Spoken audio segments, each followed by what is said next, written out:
सुबह का लगभग 10 बजे था। पोस्ट ऑफिस में ज़्यादा चहल पहल नहीं थी। पोस्ट ऑफिस के मेरे केबिन से पूरा का पूरा पोस्ट ऑफिस मुझे साफ दिखाई देता था। मेरी नज़र एक 40-42 साल की महिला पर गई। दिखने में सीधी सादी, मेकअप रहित, प्रभावशाली व्यक्तित्व वाली, पहनावे से मध्यम वर्ग की लग रही थी।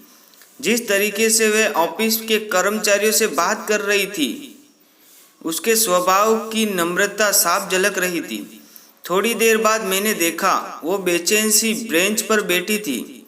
शायद उसे किसी का इंतजार था। इतने में पोस्ट ऑफिस की एक एजेंट आई। उस महिला ने एजेंट से कुछ बात की और एजेंट ने अंदर आकर मुझसे पूछा, सर, इनकी आरडी मैच्योर हो गई है।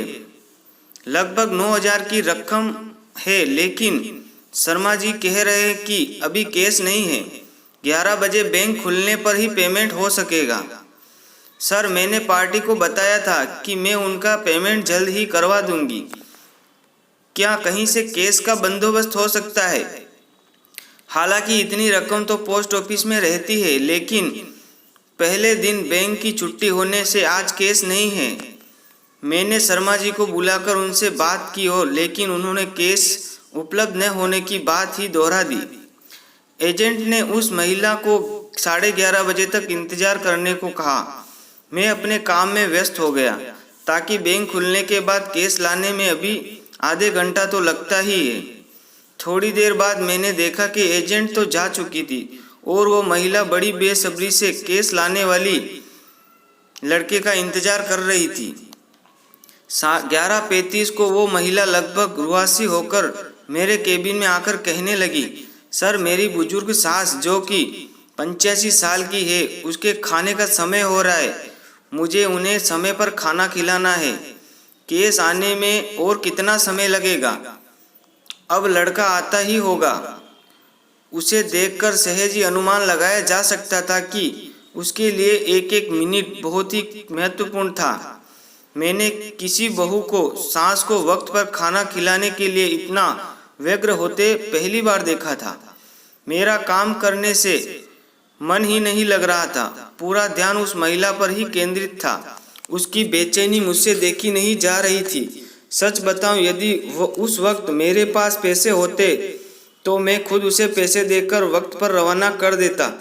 केस आने पर मैं अपने पैसे ले लेता, लेकिन हाय रे किस्मत, मेरे पास इतने कैश पैसे नहीं थे।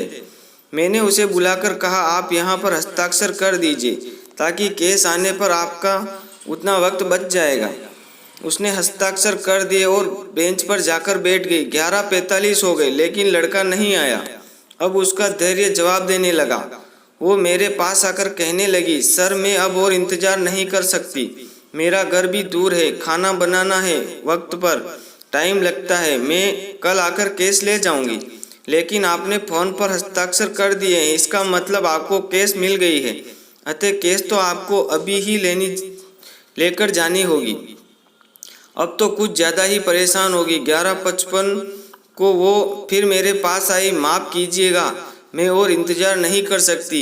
मैं जा रही हूँ। मुझे मेरी सास को वक्त पर खाना खिलाना है, चाहे इसके लिए मेरे इतने रुपयों का नुकसान ही क्यों ना हो जाए। और वो सच में चली गई। मैं और मेरा पूरा स्टाफ भौचक्का होकर उसे जाते हुए देखता रह गया। मेरी पोस्ट मास्टर की नौकरी में पहला केस था जिसमें ग्राहक को पैसे से ज़्यादा अपनी सास को खाना खिलाने की पड़ी थी। एक मध्यम वर्गीय बहू जिसके लिए 9,000 रुपये मायने नहीं रखते। पूरे 12 महीने थोड़े थोड़े पैसे जमा कर उसने ये राशि जुटाई थी। इतनी सहजता से पैसे छोड़कर कैसे जा सकती है?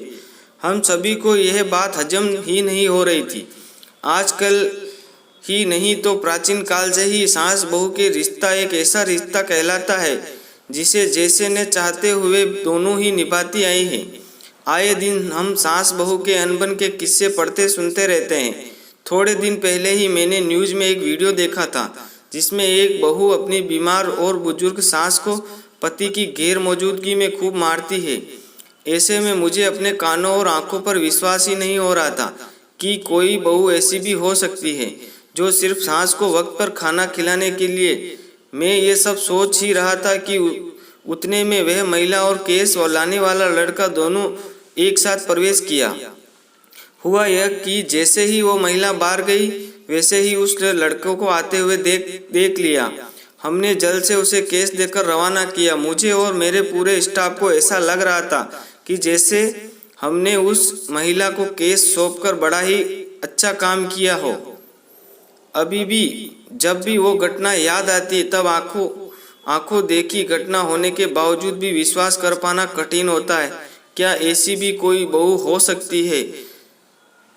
दोस्तों, कहानी अच्छी लगी हो तो कमेंट करके ज़रूर बताएं और कहानी को ज़्यादा से ज़्यादा शेयर करें। जय हिंद, जय भारत, जय बजरंगबली।